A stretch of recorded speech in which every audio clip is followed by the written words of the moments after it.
Səhifə nömrələrini, müəllif adını və ya şirkət məlumatlarını hər səhifəyə tək-tək yazmaqla vaxt itirməyə son. Gəlin, Word-də footer funksiyasından istifadə edərək bu prosesi necə avtomatlaşdıra biləcəyimizə baxaq. Salam.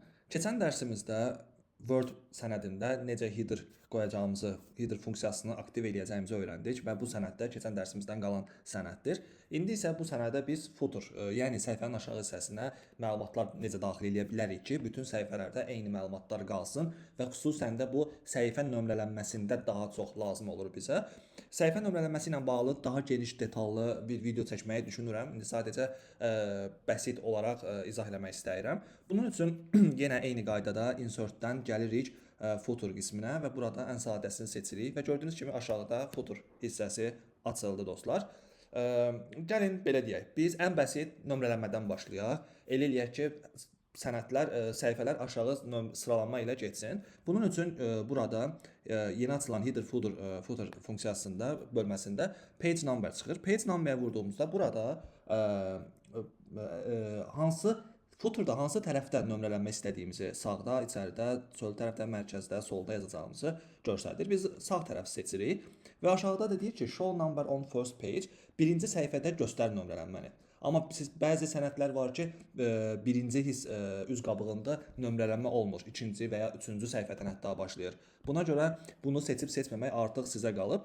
Format verdiyimizdə belə fərqli funksiyalar açılır. Məsəl üçün start at, yəni hansı nömrədən başlamaq istəyirsiniz? 1-dən, 2-dən, 3-dən, 4-dən bunu harda istifadə edə bilərsiniz? Əgər dediyim kimi hər hansı bir təlimat yazırsınız, kitabçıq yazırsınız, kitab yazırsınız və ya ilk 3 səhifə nömrələnmə olmur kitabın adıdır, mündəricə hissəsidir, girişdən başlayır nömrələnmə. Amma nömrələnmə sayıldığı üçün 1 2 3 siz sadəcə qeyd eləmirsiniz və ona görə burada start at 3 verirsiniz.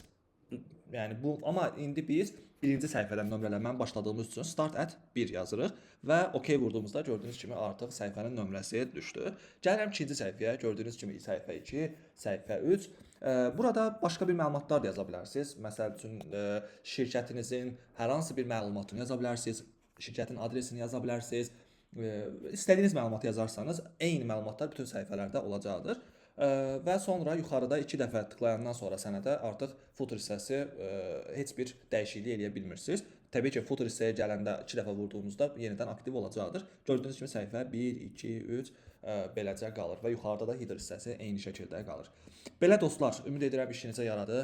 Nömrələnmə ilə bağlı çox detallı məlumat verəcəyim bir video olacaq. Çünki burada məsəl üçün səhifə 1-dir, lakin 50 səhifənin birincisidir və siz istəyirsiniz ki, bütün səhifələr bilinsin 50 olduğu ki hər hansı bir səhifə itirilməsi olmasın. Ona görə dostlar, bütün bunun haqqında ayrıca video çəkməyi planlaşdırıram.